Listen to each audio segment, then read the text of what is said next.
Good morning, good evening, wherever you're listening from. This is the Philly Investor Podcast.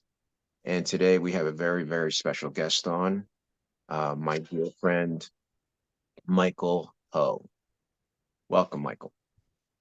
Thanks for having me. So, for those people in our audience that don't know you at all, why don't you give a little bit of your background, how long you've been in the business, how did you get into the business, things like that. So I've been in a business since maybe 2010 or 11. So about almost over a little bit over a decade now. What I'm doing now is basically a real estate agent slash wholesaler and a developer. So I think my main business is really just wholesaling and buying and fixing up properties and basically flipping them. And what markets are you in? Right now I'm in the Philadelphia market, I'm in the Montgomery County market and the Bucks County market. And um, compared to, let's say, 10 years ago, um, what do you think has changed in terms of attitudes and perceptions of the general public? I think that social media played a very big role in how real estate is perceived today. TikTok, Instagram, I think because it's so easily accessible by the main public, and you have Mhm. all these people that are selling courses and teaching you how to do this and do that online.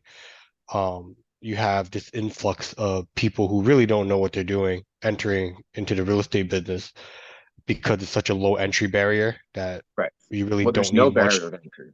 There's Right, none. there's no barrier Yeah. really. You just if you want to just call yourself a wholesaler one day and then you're a wholesaler, right? That's Hmm. really what it is. Hmm. So because of that, you have all these people who are trying to learn real estate Hmm. and they're playing in a market where they're kind of essentially fucking it up. I mean, the market's a little fucked up right now anyway because of the economy. But when you Oh, throw but in all these, let's drill down on that. When you say fuck up, um, what do you mean by that? So that the audience can understand like what that looks like from your perception. okay, so I guess in order for them to really even understand what that means is that they have to have an idea of what wholesaling is. The way I look at wholesaling is kind of like a underground black market of real estate agents where it mainly just focuses on investment properties for investors. Um, and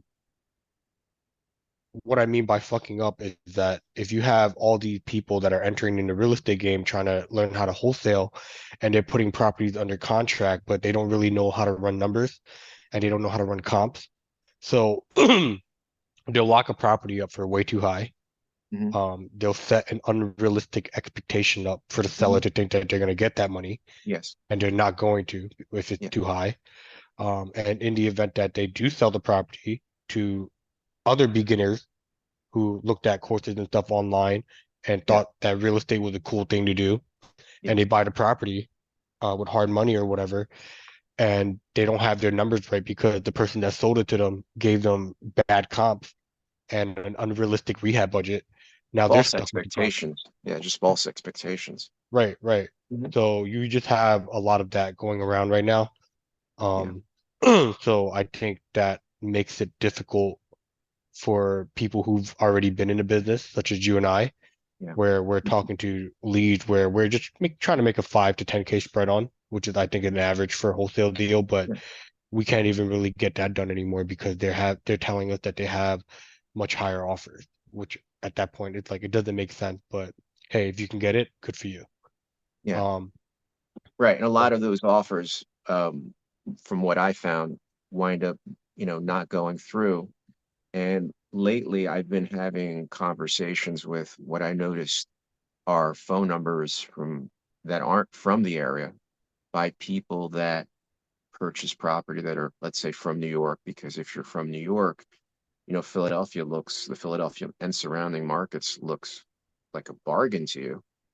And you could buy property what you perceive to be cheap, but if your numbers aren't right underneath, then you pay too much.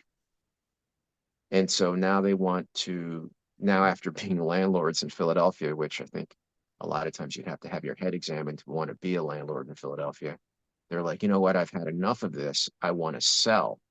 Well, when I tell them what I think their property's worth, either to me as an investor or maybe what I can help them with as a broker, they're kind of shocked because they thought, hey, the guy that sold this to me told me X, and now you're telling me Y.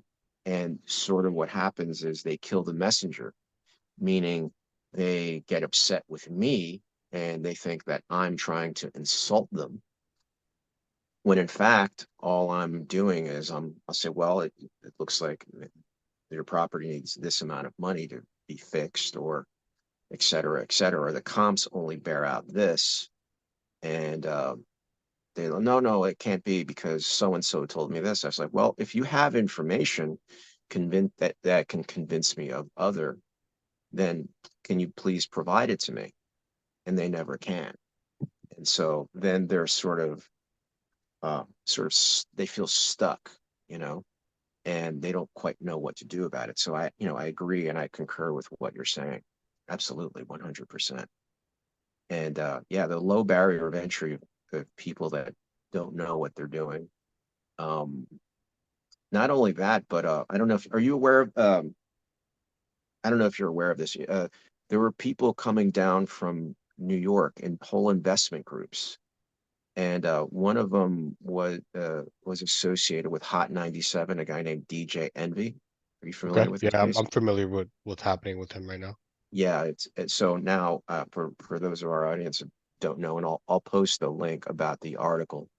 Apparently, he was involved with someone, and they created an investment group where they were investing in New Jersey and in Philadelphia and surrounding areas in different projects, whether they were multifamily or they were development opportunities. And people have lost hundreds of thousands of dollars, so they're actually being sued. And I think his partner may have gone into bankruptcy, and so the bankruptcy court is put someone in charge of, you know, the distribution and the selling of the assets. So they're calling it like a Ponzi scheme. And, I think that, a lot of people want to invest in real estate, but they don't want to take the time to really learn the business and really learn the numbers, So I think that's the reason that a lot of these problems exist. Also, they want to invest in markets that they're not from, so they don't understand, the culture, and they also might not understand all the laws and intricacies that go into it. Would you agree with that? 100%. I think they see a social media figure and they see that they're doing well off. And I think that's kind of like what a lot of these gurus or people that are selling courses online are are doing anyway. They flaunt their assets. Well, I wouldn't call them assets, but they flaunt their luxury stuff, Yeah. like Lamborghini cars, watches, all this. Mhm. And the target demographic of people that are interested in that are, people who are looking to get rich quick, Yeah. and they don't really understand that they don't understand what it actually takes to get there. Yeah. And because they're so enticed and with all these videos of, oh, this luxury lifestyle, living on a jet, luxury car, this luxury car, that, they get sucked into that illusion that what they can do too if they um buy the course and go from that. And I'm not discounting anyone who has the course because I plan on eventually selling courses myself someday. Sure. But I think a lot of them, most of them out there, I would say 99% of them are bullshit. Like they'll teach you the basics, but you can learn that basics off of YouTube. It's one thing knowing how, or it's one thing to read the recipe, and it's another thing to actually cook it, right? Yeah. Your lack of experience is just gonna set you up for failure. Right. Um, but I'm not discounting anyone, but a lot of people are doing that. They're doing that to raise money, and there's a lot of that Ponzi scheme and stuff going around with Yeah. Well, all these type of businesses. I think that we're starting to see, and we're going to see more and more of it because he's not the only guy. There's another guy named Greg something. Can't remember his last name. And I actually remember the guy. He's actually from Philly, and I think he might have even been involved in that group, along with You're talking about big something about business. Love and Hip Hop, New York. Okay. You know what I'm talking about? Greg Parker, right? That's it. And Yeah. I remember him because years ago, I was working on a deal, and I don't know if I was competing for a deal or maybe he was. It was the Kleenex deal. Ah, you remember it? Yeah. And he was super rude and started threatening me or something. I was like, wow, that stood out in my mind. I was like, that's interesting. Yeah. And so now, yeah, he's got a big boatload of problems. And I look, I don't wish problems on anyone, but I think that now that we're starting to see prices come down for a variety of reasons, interest rates going up and other factors, unemployment, uh, just a lack of liquidity in just in business in general, um, that we're going to see if the emperor has no clothes, we're going to see, who's out there naked swimming, so to speak, and it's going to be a trend, and it's going to look, I think, similar to how it looked in 2007, 2008, but it's just going to be a bit different. What do you think? I think I wouldn't I think something's gonna happen. I wouldn't necessarily compare it to 2007 or 2008. If anything, I feel like that already happened because the Philadelphia market is just so slow in general right now. Mm, Even if you wanted to buy an investment deal. I mean, I technically think it's a good time for people to buy, but only people with money that's just sitting in a bank account. Like if you only have 100K, I would not tell you to spend that last 100K buying a property. Now, if you have a couple million, then obviously, yeah, it would make sense to buy real estate at a discount yeah, now and just park it there until the rates get better, which at that point your property value would increase and your cash flow would increase on the rentals. yeah, Because I think anyone that buys right now, you shouldn't expect the cash flow too much.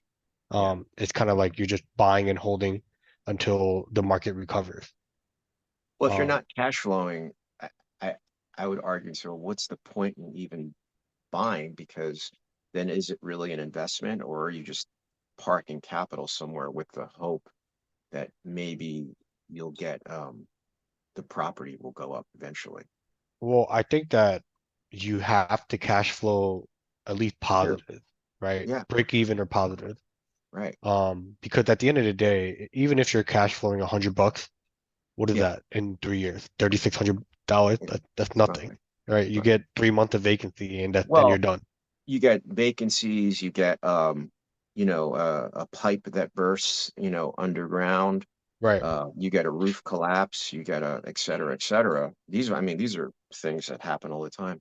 Maybe you right. could share, with the audience, one of an example that you might have in one of the properties that you purchased. Because everybody talks about the big fish they caught, but nobody ever talks about the L's they take. So maybe you Yeah, could share. 100%. I think a lot of the L that I took in the last couple years had to do with a couple different reasons. One, I purchased when the the market was kind of at its peak. So when everything happened, obviously the value dropped there. Two, I had bad partnerships. Yes. Um, I So I'm not maybe gonna, like maybe without naming names and things like that. I don't of course, want no, to I do wouldn't that. even that I'm What not is a even bad interested in part? doing that. What does a bad partnership look like, or what did that one in particular look like? I think a lack of communication, um, a lack of honest communication. Like if Yeah. they can't handle the workload and they say that they can, Hmm. but the only like when you say that stuff starts falling through the crack, like you're only Yeah. hurting the company as a group. Yeah. I think that we just had different end goals. Our goals were like when we started, we had the same vision, but that kind of changed as we went along.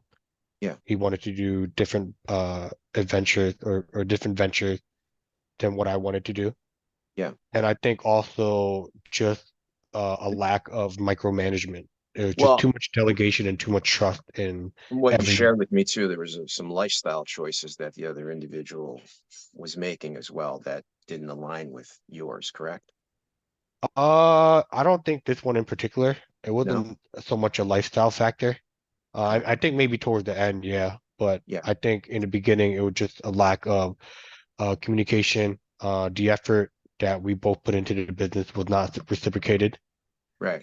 And we also, I so based off of this partnership that I Hmm. have with one of my guys in New York, who's still one of my closest friends, and I'm still doing business with him to this day. He has a partnership with one of his he's and the other guy that he had the partnership is also my partner. But Okay. them two, they really consider themselves as a company, Yeah. right? Through everything. Yeah. Any business they ever decide to do, they're always in the back of their mind 50-50, no matter what. Hmm. It's the unspoken rule. They take their L's together, they take their win together. It's like And a I think marriage. yeah, I think I wouldn't say jealous of that, but it was something that I wanted for myself. Yeah. So I kind of forced that structure onto the relationship that I had already with, Hmm. and it didn't work out because I set an unrealistic expectation up. And I wanted to have that guy that, oh yeah, ride or die, 50-50 on everything with. But they obviously they felt the same when the wins were coming in, but when the losses came, Yeah. it wasn't there, you know? Yeah. And the part that I messed up on was that I basically raised all the capital for the projects myself under my credit and my like just through my personal relationship. Yeah. So obviously when shit hits the fan and the property doesn't sell for and we take a loss, like for me, my name is the most important thing that I have. So I had to pay everyone back on my own. Yeah. And I asked them for it, but it was like the runaround to the point Yeah. where I just understood that there was no point asking anymore. So I never really even pushed that. And Yeah. I'm not going to sue him because he doesn't even have anything for me to take. And Right. I'm not even trying to like, that's not even what I'm trying to be on right now. I think for me, it was just a good learning lesson. Um, and kind of just go from there. Yeah. Yeah. Yeah. It's Yeah. funny though, It's because I feel like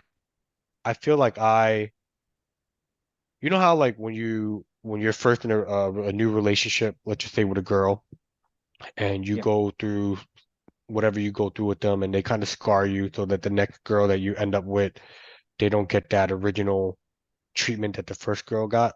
Yeah. I feel like it It's like kind burning your of hand on a stove. yeah, for sure. I think I mean for the better though, right? But for Yeah. example, that relationship because I was so set on building that relationship of 50-50 on.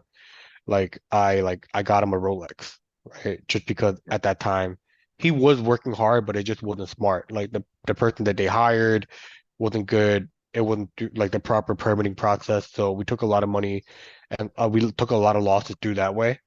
But Mhm. he was like definitely working hard. But I got him a Rolex and I just think that it kind of was hard for me to wrap my head around that I was willing to do so much for this one person Yeah. and it wasn't reciprocated towards the end. But again, learning lesson for me, right? I I mean, think I overextended myself.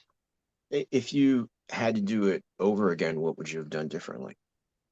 I think well, the way that I kind of want to structure everything that I do moving forward is more like I have to build it to be a business that could sell, which means it has to be automated in a sense. Yeah. And I'm in the process of doing that now. But if I had to like let's just say redo that over and that like knowing what I know now and I had to go through that relationship again, I definitely think I would probably take more of a business approach to it than a handshake deal where like, oh, you're my boy, we don't gotta sign contract, yada yada yada. I Sure. don't really believe in that anymore. Like I think There's everything just should like be on paper. a lack of accountability and 100%. structure. And again, Yeah. that's my fault because I just Sure. put too much trust and delegated too much, you Sure. know. But again, that without going through that, it wouldn't make me who I am today. Sure. Where I What do definitely am trying to be more accountable and, you know, understand the whole operation of what's happening and who to trust and so can forth. you think of any deals that you did in the past that maybe if they were a rental, for example, that you were holding on to, and you thought the tenant, for example, was like an ace, and they really turned out not to be an ace and really put you through the grinder. Yeah, I'm actually going through that situation right now. I just helped one of my clients because I'm not really in the rental market anymore. I liquidated a lot of my rental properties this year because I don't want to spread myself too thin, and I just want to focus on wholesaling Right, and development. And but what I do for my clients is now that I'm not buying rentals myself, which I was kind of cherry picking before, now sure. any lead that I have that are great rental, they automatically get fed to my client because I'm not touching them no matter what, right? Yeah. So I got this house for my client. I fixed it for him. It was like a full gut rehab. We got it done in 3 months. What part of Philadelphia? West Philadelphia. And we hit every mark. We hit the ARV mark, we hit the rental mark, everything was great. Mhm, The tenant it was good on paper, good credit score, good job, uh, mhm. amazing response and communication. Um, but then after she rented the property, maybe a week or two later, it was just like crickets. I couldn't get in contact with her. She still paid her rent on time, which was pretty odd to me, but like she ignored my text about the utility bills. We actually had to shut off PGW on her because it was under our account, Right, which had to force her to turn it on her account. Same right, thing with Pico. But it's like it right. shouldn't be like that. I kept that account Yeah, open so you could for her. change it and not have a Sure. lapse It's in it's coverage. only a transitory thing. Right. Like that should have been done prior. Yeah, But they took advantage of the fact that we already had it done for her and I had to force her to switch it by shutting it off. And we're probably taking a loss on the utilities right now. She doesn't text me back unless it's a complaint, and there's never a complaint unless I'm trying to get in contact with her. So the minute I'm trying to get in contact with her to get this and that, all of a sudden there's all these new problems that you didn't talk to me about before. right. But the one thing is that she did have a prior court record with the landlord, and Ah, based off all the records that she gave me, it seemed sure. like the landlord was in the wrong. But I think You bought into her side of the narrative. well she won the case, Okay, right? So which gave me a little bit more faith in that aspect. okay. But because of that, now I'm extra careful with how I communicate with her. Uh-huh, And I'm like making everything through text so we have a record of it. uh-huh. And I'm making every effort in the event that we ever do have to go to court to show that I did my part at, as the landlord, well, property manager in this sense. Well, okay, so So she's still paying. She she's just still doesn't paying, communicate. but it's not like, for example, she was late this month. She didn't pay the late fee. She ignored that. Okay. The water bill haven't been situated yet, so that's already a couple hundred Well, bucks. how much is the water bill now? It's like in the 300-400 range. Okay. So it's been like 2 months now. Yeah, that's a lot. Yeah, Yeah. yeah. I mean, if that's the worst, No, that's not the then that's worst. 100% that's okay. not. That's just something that I'm going I through was right about to say, now. if that's the worst that's ever happened, that's not too bad. Yeah, Did you yeah, pay? no, no, that's not the worst that ever happened. I mean, I had a tenant who took advantage of the fact that I didn't have my rental license. Oh, Um, yeah, talk about that. yeah, That's so interesting. Philly is getting super strict on that. You can't evict without a rental license, and you can't get a rental license without having your taxes up to date. Hmm. And I was like behind on my taxes. And I didn't know the proper step to get a rental license. I thought it was just this way, but there was like other ways to do it. So I found out a little late, and And she how many months in uh were you into the lease? like 3-4 months. Okay, got it. Like And the house is like a it's a new thousand it's a dollars a new month? rehab. It was a new rehab. My dad just finished the house. How Um, much is the rent? Like a thousand, 1,400. 1,500, 1,400. Okay, Yeah, got it. So there's no complaints about the house, right? okay, And I think she just saw that, she just saw that I didn't have a rental license and took advantage of it. And I'm not gonna argue with the fact because legally she is right. I should have yeah, one, but it's not like I'm a slumlord. I just like, hey, I just needed a month or two to get it together. right. I got it together, and now she's playing victim. Every time. What is her claim? I mean, it was. I don't know how true it is, but it involved family death. So I didn't want to. What do you mean? discredit that. Like she just told me that, hey, somebody in my family died. Uh-huh. So I don't want to discredit that because if in the event that it is true, I didn't want to whatever. But it doesn't matter because every month was a different excuse, right? And it got to the point where For she non-payment, you just stop paying?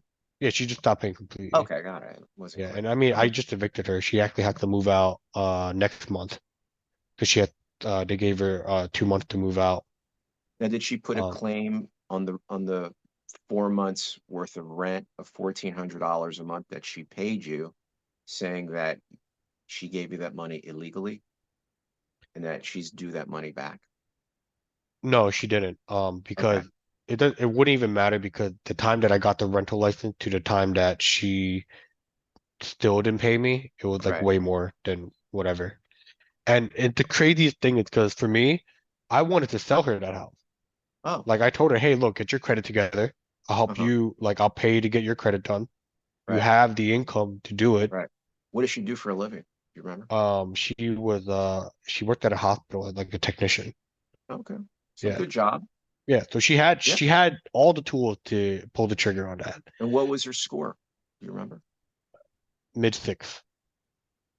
That's enough to get a mortgage. 580 is Exactly. all you need is FHA. They've lowered that standard. Right. And I was the crazy part is I was ready to sell her finance her down payment for her. So basically you get the house for free. Almost. Yeah, you Yeah. probably would have built in like a seller's assist and Yeah, maybe even some exactly. rental Seller assist credits. and just what like help her finance the down payment where she get the house for free. And Sure, instead of paying me rent, you're paying your mortgage. sure. And she was happy for that. But then I think she just got short-sighted and saw that she could get a couple months of rent free on me. Huh. And now there's a record on her credit Right, that she got evicted right, and she lost the opportunity to buy the house. right, She still wanted to do that at the end. I don't know why she thought I would let her, but right. yeah, it's just crazy to me how short-sighted people are. How many months did it take you to go through the eviction soup to nuts, and how much did Like that three to cost? four months. Okay, so that's 4 months. So that's almost $6,000 in loss of revenue. More than that. Like, well, it was 3 to 4 months to get the court date, and then another 3 months for her, or 2 months for her to vacate. But even Oh, before that, I had oh, like shit. two, Okay. 3 months to try to get the rental license together too. So I lost almost about a year, which is whatever, like a learning lesson for me, you know? Gosh. Well, Yeah. then when you got the house back, what kind of I didn't condition get it was the back yet. house in? Okay, so are you even aware of the No. I condition it mean, was? if she didn't destroy it, the house is still in good shape. Okay. But if she destroyed it, then at that point, that's just like another criminal case that she has to deal with. So, you know. Okay, so so have you ever gone after someone criminally for destroying a property or anything? No, no. Luckily, I never had to do that. I'm normally pretty good with vetting my tenants, Uh-huh. and I try to have a personal relationship with everyone because that's just who I Yeah, am as a person. right. Um, and most of the time that turns out well. But I've been realizing that I overextend myself too much, and people don't they don't reciprocate. And instead of seeing my overextension as an opportunity to grow, they see it as an opportunity to like profit. And that's probably my mistake on my end because they don't have the same expectations and standards that I have, Yeah, and I should have never put them on that. right. So that's something that I'm learning to maneuver myself right now. You're muted. Maturity. Say that again. I think it's just maturity. I think it's just something that comes with time and experience, I don't know. to There's a lot of people that in a wholesale game that are a lot older than me and been in the game a lot longer too. But as far as what? I just don't think that they have principles sometimes. I think that they're too fixated on money and they get short-sighted with a lot of things that are surrounding it. Um, just like principles, relationship.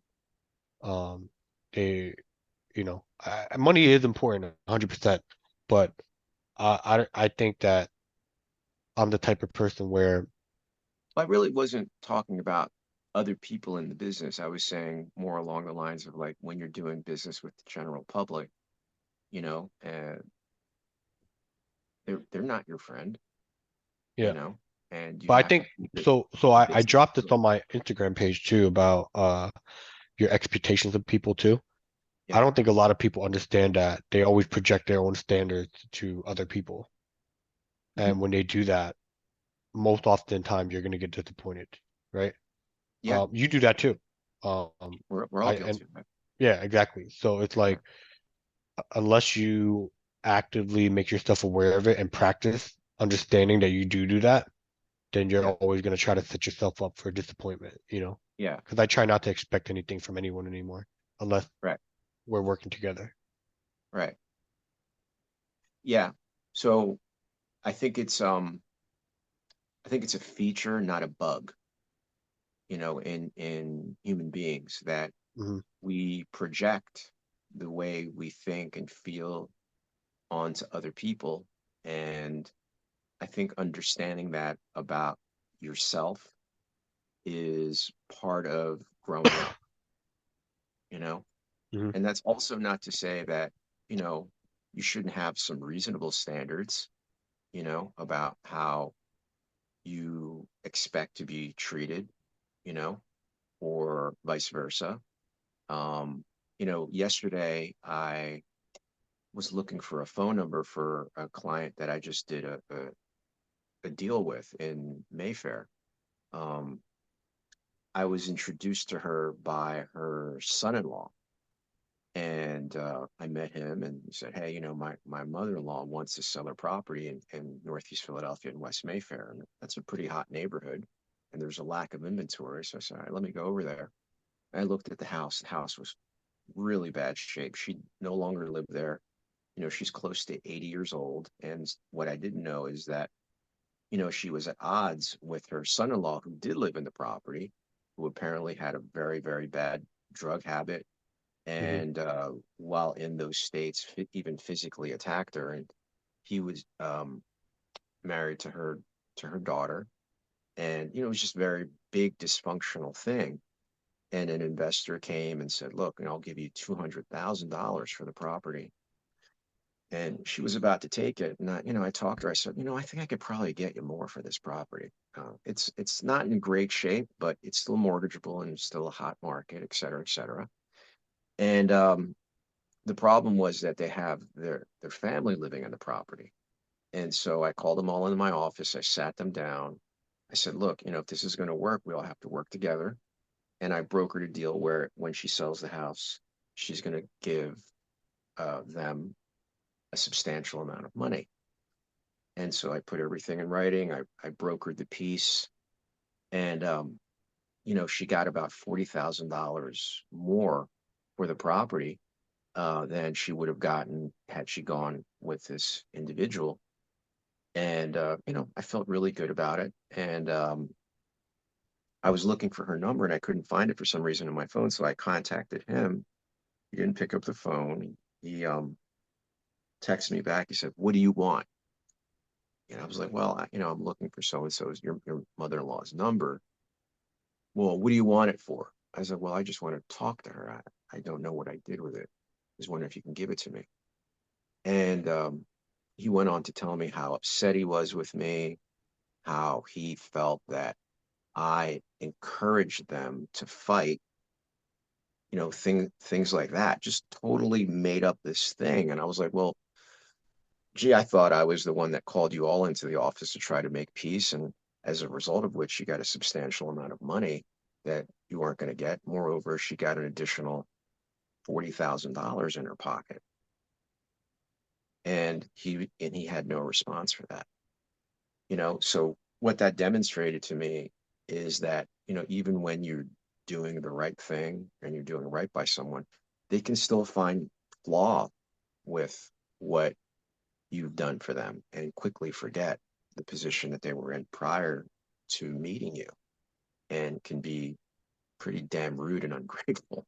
But that's part of, being a professional sometimes, that you're held to such a crazy standard that sometimes you don't even know what standard people are holding you to.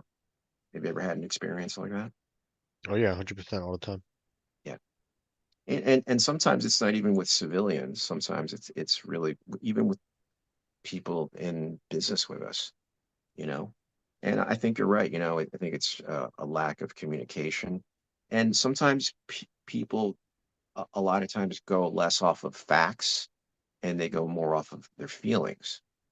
And nothing wrong with having feelings, but feelings aren't facts, and sometimes we can get carried away with them because Right. when we're informed by our feelings, go anywhere. Mhm.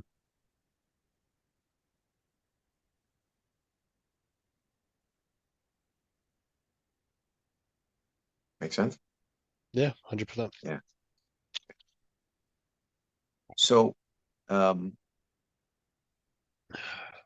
have you ever had a some opportunities that uh, didn't work out and made you want to quit? I don't think I ever wanted to quit real estate. No, No, I don't think I ever saw it as something to quit. It was just something that, like, I mean, how do you even quit real estate? You just stop you buying just or quit it. selling or whatever, but it's like I'm too deep in the game to quit. Like everything that Yeah, I do is like related to real estate. I right. think You even help my build personal, yeah, even your personal what? my personal brand and Yeah, lifestyle, it's just like all real estate. So right. I can't even imagine quitting Uh-huh. or, I mean, starting a new business, yeah. Um, Okay. but all the business that I want to start all relates back to real estate anyway. Like it synergizes with it, whether it's like an insurance business or a supply store. Something that would complement it.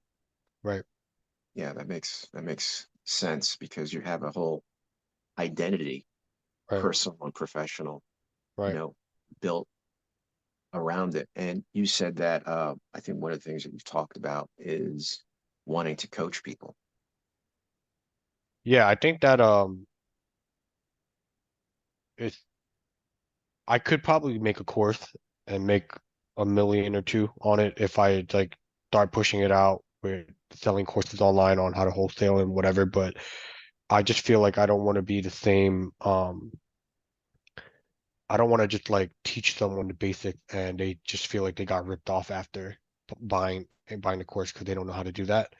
So the counter to that would, yeah, if I coach you, then I would actually have to spend a lot of one-on-one time with you Right, and teaching you and walking you through things and shadowing you. But then for that, it's like I kind of don't even have the time for that right now.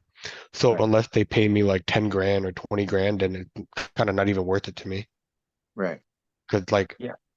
yeah, I'm literally gonna have to spend 100 plus hours with you a Well, then it's a month. problem. Then it's a problem of scalability. There's no way that you can make $1 million, and still do the business that you're doing, which isn't actually in real estate, because now you have to spend all your time individually with people teaching them a business. Well, what I plan on doing and what I'm trying to do now is that I probably just teach people who are actually that I'm gonna hire or that they're gonna join my team. Okay. Because in that sense, now I don't feel like I'm wasting my time because I'm building something much bigger. Well, will you Um, have a non-compete clause? Probably, yeah, I think that makes 100%. But sense. it's like I'd be very, very picky with who I would even accept anyway. Mhm. Um, like What would be I, some of the criteria? I think that they would probably have to have. I didn't really think that experience mattered before, but I think at the level that I'm trying to perform at, I can't teach you from ground zero, right? So you have to have some sales experience already. You Mhm. have to have that confidence already to be able to talk to people. You have to have that drive in you to even want to like work on your time off. Like it can't just be like a 9 to 5 clock out and not worried about it till tomorrow. Yeah. Like and the people that I would actually want to hire, they're all people that eventually probably want to have their own business. Mhm. But the structure that I'm trying to build now is that I'm going to provide you with something that is so that I'm going to give you so much value that it doesn't even make sense to leave. You know what I mean? Um, so it's a work in progress. Um, but I'm definitely scaling back on me being the closer right now to help train the people that I'm with and help build the infrastructure for that. Yeah. Um, so yeah, that's kind of where I'm at right now. I don't think I'm gonna do coaching anytime soon, but maybe on a more basic level, like a mastermind class where we meet once a week. But that could apply for any business, right? I feel like me personally right now, whatever business that you or industry that you're in, I Yeah. could probably, if I spent all my time on it and I'm not doing anything else, I would know how to scale that to a seven-figure business just off understanding business in general. It's not about understanding the industry, just understanding business, right? Yeah. Because at the end of the day, it's all networking and relationship management and knowing how to market and knowing how to close in that any industry. So What would you, I have a question that's not really related to what we were just talking about, but it kind of occurred to me. Um, if you were to have a really honest conversation with an owner of a property right now, um, based on what you perceive is about to happen in the market, what advice would you give someone that's selling a property? Let's say, someone that's over the age of 55, nearing retirement, maybe has a property that hasn't been updated since 1990, in terms of heating, in terms of electrical, in terms of, you know, all those good things. And is maybe thinking about, well, maybe I'll rent the property. Um, maybe I'll sell it. I'm not sure. Maybe I have to, maybe I'll do some repairs to it myself or hire a contractor, because this is the litany of thought processes that they go through. What would you, and it's in Philadelphia, what would you say to them? it all depends on what they want. It all depends on what they want. Okay. Yeah. Because at the end of the day, Say more. if if they're looking to like what are you trying to do? Are you, like why do you want to sell the property? Are you trying to sell the property because you don't want to manage it anymore and it's a headache? Then obviously at that No, they point, live yeah. they live there. They live there. Let's say they live Okay. there. All right. Well, do they need to sell the property? Let's see. They're nearing retirement. It's their biggest asset with the most amount of equity. And, let's say, which is happening a lot in a lot of neighborhoods, all of a sudden, they notice that there's an uptick in crime. There, whether it's holdups, whether it's muggings, whether it's even, let's say, homeless people living on their block, which I've seen now, whether it's petty crime, whether it's smash and grabs. A lot of their neighbors that used to live there, they don't live there anymore. They don't recognize their neighbors anymore. Um, Things have changed, and now they're at the point where they recognize the change. So now they're left with, well, I have this property. I haven't really put that much into it, and I don't know if I want to hire a contractor. And let's say I want to fix this property. Well, if I rip out the kitchen and I rip out the bathroom and I paint it and do this and that, where am I going to live? Because am I going to live in a property that um, is being rehabbed? It's going to be a mess. I'm going to be without a kitchen and bathroom for weeks on end. It's going to create a dust storm if I have to sand the walls and paint and things like that. So I I think don't know. that goes back to what I was originally asking you. Do they need to sell? Right? If you don't need to sell, then you want to sell. Now, if you want to sell, then you have to figure out what your options are if you do sell, where you're going to move, right? And how you're going to do it, what are you going to do with the money. I Yes. think if they can identify if the pros outweigh the con, then obviously, yeah, sell, right?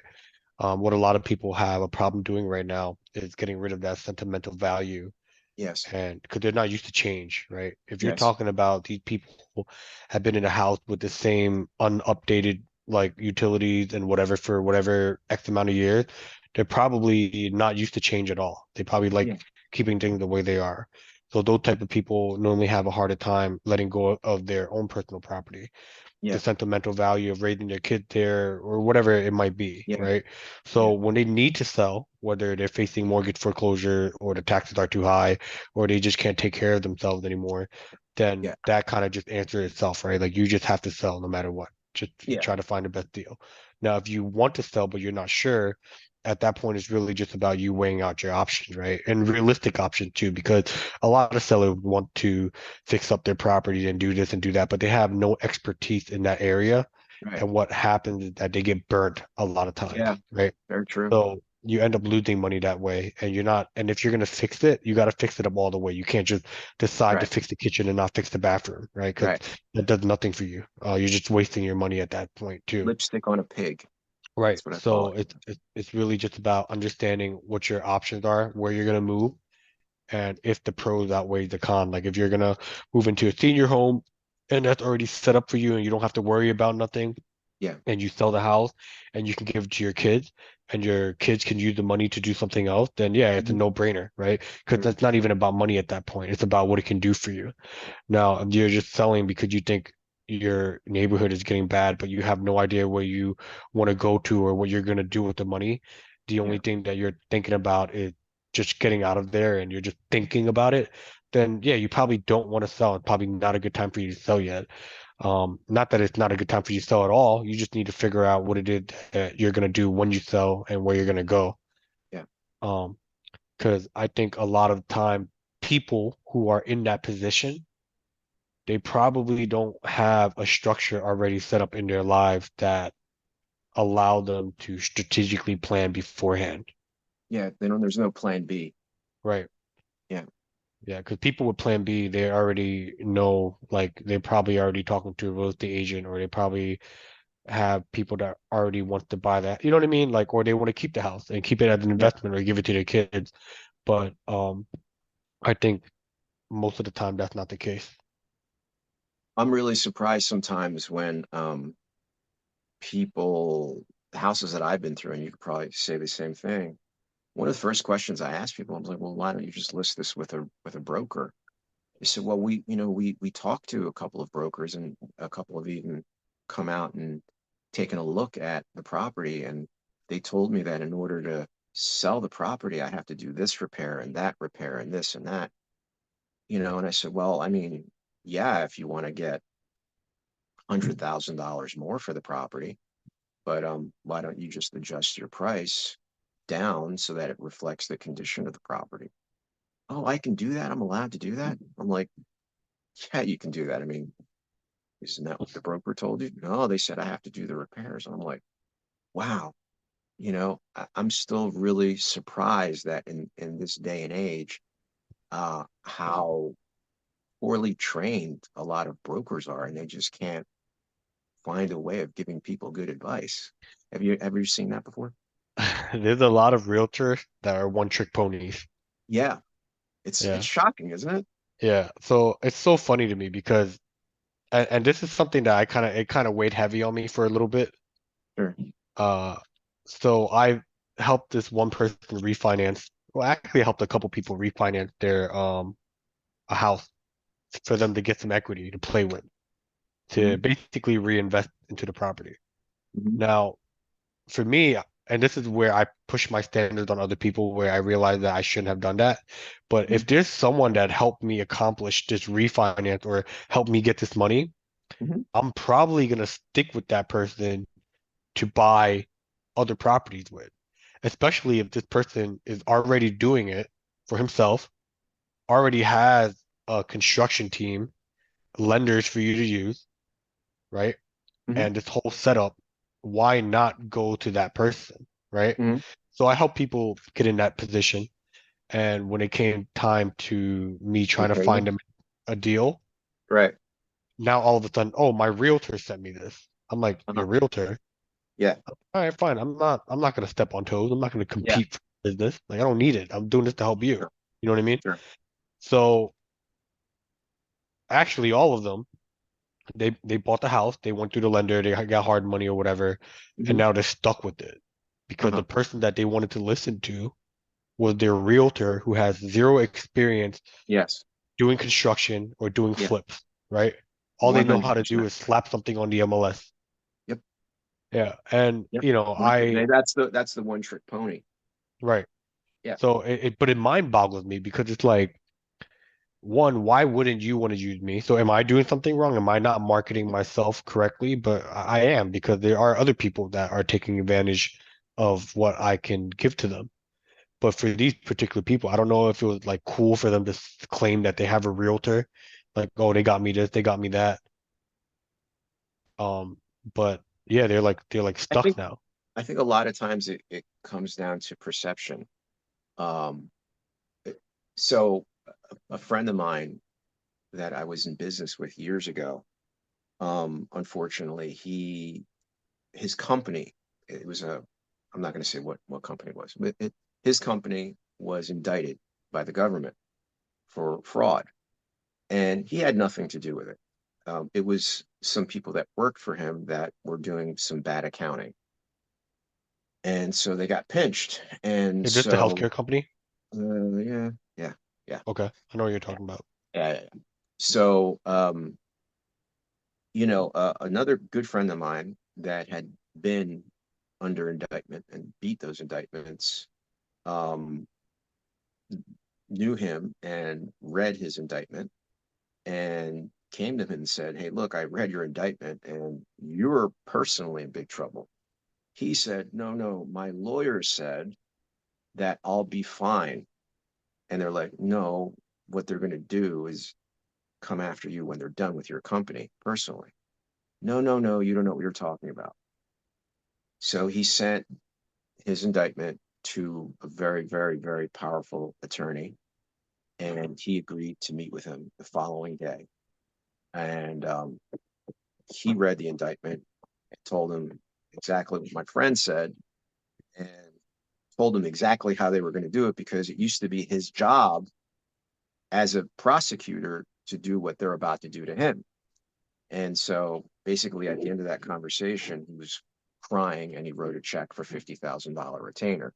And had he not done that, he would be behind bars today.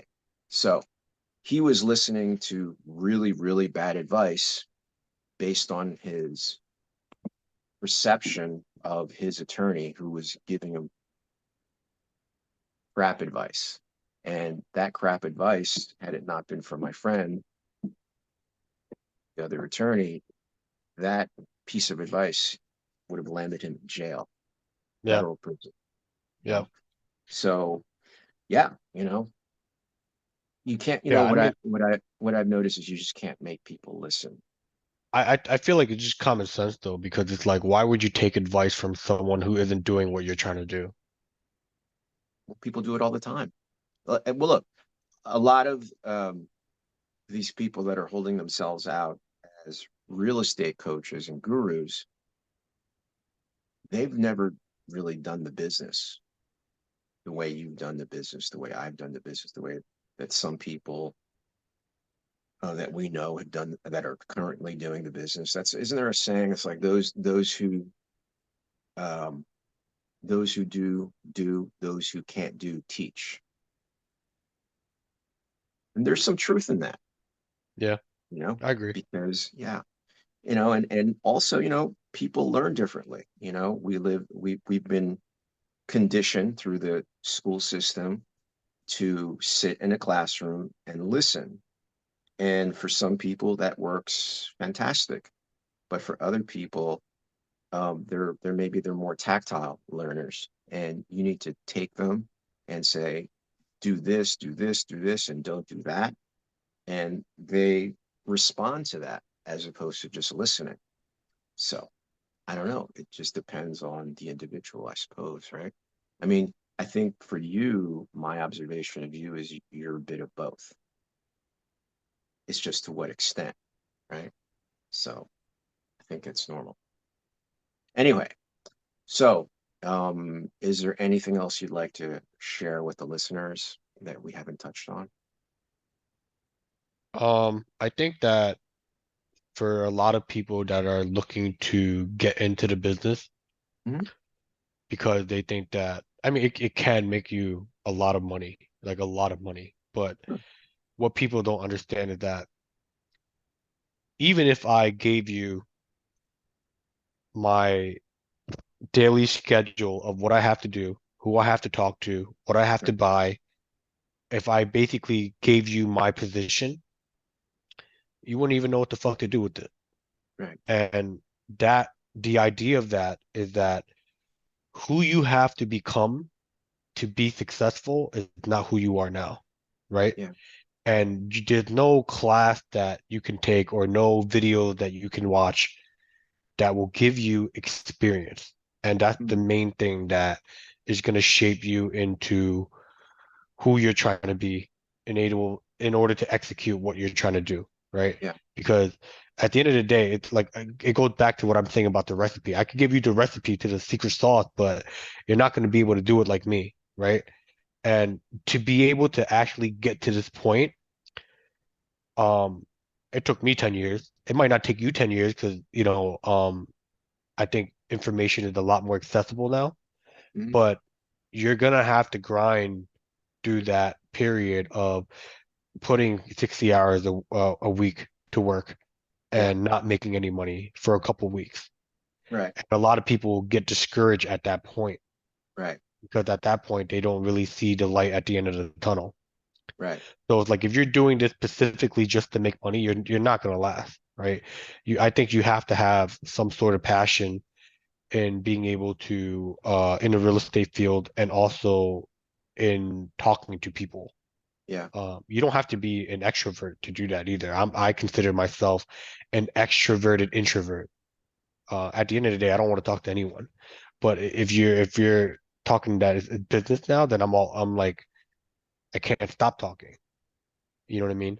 Yeah. So I think for anyone that's looking to get into industry and they're trying to get big really quick, there's no way to do that, right? It's the same thing with like working out and getting That's fit. exactly what I was just thinking. Yeah. Yeah, because Because like you you people come just at me and they're like, "Oh, I want to get in shape." I'm like, "Okay." yeah. But that's the thing. Like you can tell them and Yeah. they'll understand what they have to do, but to actually put that work in to do it, Right. they're not gonna want to do that because it's like, Right. hey, I want to squat 500. All right, well, in order to squat 500, you have to squat this X amount of days for X amount of years, Yeah. right? That's the only way you're gonna get there. There's no And, other shortcut yeah. to that. And oh, by the way, you also have to sleep a certain amount because if you don't sleep, your body doesn't recover and Right, their muscle won't grow. And if the muscle doesn't grow, the muscle won't. You cannot lift more weight. right. You can. You have to stay away from alcohol and drugs. You have to have positive relationships that support you in your goals. You have to eat right. You just can't have pizza and beer every day. All so it's not just the one thing that's showing up at the gym. It's all the other ancillary things that you have to do if you want to accomplish that goal, Yeah, and I think for basically. people, the first thing that anyone should do before they even decide that they want to take on any business, I think they have to learn about themselves, like their emotional intelligence or their EQ or their mindset, which is what I'm Mhm. saying nowadays. Because if Yeah, you don't have that, which is technically going to be your foundation, sure, and you don't understand yourself and your personality and what your strengths and weaknesses are, sure. then you're not going to be able to grow as quick as you can because there's a lot. Today, I'm talking to a wholesaler. I don't even know how he's making money, but that's how easy wholesaling is, right? When you get into the business, it's like zero principle. And I bought a couple deals from this guy, and I just it's people have zero integrity nowadays, and you can only go so far by doing that. One of the guys that I'm getting ready to partner with, and I'm a real estate agent, but I'm using him as a realtor because he's that good at doing what he's doing. Plus, it's like he's sending me deals that I can have access to on the MLS as well. But I understand that I don't have the time to look at the MLS on a daily basis. And even though I could do it and backdoor him, like the value that he's bringing to me is that he's Yeah. just so consistent and Right. has a lot of integrity. And it was Okay. a deal that we did where it didn't make sense unless he didn't take his commission, and Right. he was okay doing that just to Uh-huh. feed me. So Sure. I recognize that, and I just like stretch that because that's like the type of quality that I look for in people. Right. Now we're like, I don't know, 10, like 8 deals deep, Uh-huh. more pending, and we're getting ready to partner on something that we're working on. So it's Uh-huh. like, um, I just, I just think integrity and principle will go a long way. And yes, there's going to be a lot of people that will take advantage of that in the beginning, but just consider that a filter of who you don't want to work with anyway. You know what I mean? I think in your business or in any business, everything should always be reciprocated. I had this sense of blind loyalty for a long time just because I consider myself a loyal person.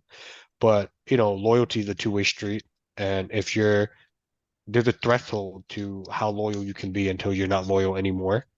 And I think that threshold is when it hurts your own benefit more than Right. help at the cost of someone else's benefit, right? Right. Like I'll go out my way and lose for you to win, but the only way that would work is if you do the same for me. You know what I mean? So, Yeah. Yeah. You want to have, you don't want to continue to have one-way relationships. You yep, want to be fed, you want to be fed by your relationships, not just right, feed the relationship, correct? right, right. So how does my audience find you? Instagram, for example? Mindset Michael, MindsetMichael. Mhm. I'm very active on Instagram, so you could find me on there. It's awesome. Yep. Well, thank you so much for coming on. I think that whoever listens to this, depending on what it is they're looking for, will find uh, value in this conversation because it's coming from two individuals that have known each other a long time and have been through a lot of stuff, both together and individually. And I just really want to acknowledge you because also, a lot of people have said to me over the years, I want to do real estate, right? But how old were you? You were 20 years old when you started working with us? Like 2021. Yeah. 20, yeah, we were between 20 and 21, and you were just dealt with a really extreme, I would say, health issue. And you had a lot of other things going on, and there was a lot of uncertainty in your life. And yet, in spite of all those circumstances, you committed to going for it and you just never stopped. And I've seen you grow and grow and grow and grow, both professionally and personally. And I also seen your family and your friends, good friends, benefit from your success, which I think has also really meant more to you almost as your own success. So I really want to acknowledge the human being that you've become and that you are still becoming because you're not done growing. So also, thank you very much for coming on the podcast. It's my pleasure. And I'll see you in the funny papers. That's it. Okay. Right? Thank you. I appreciate that message.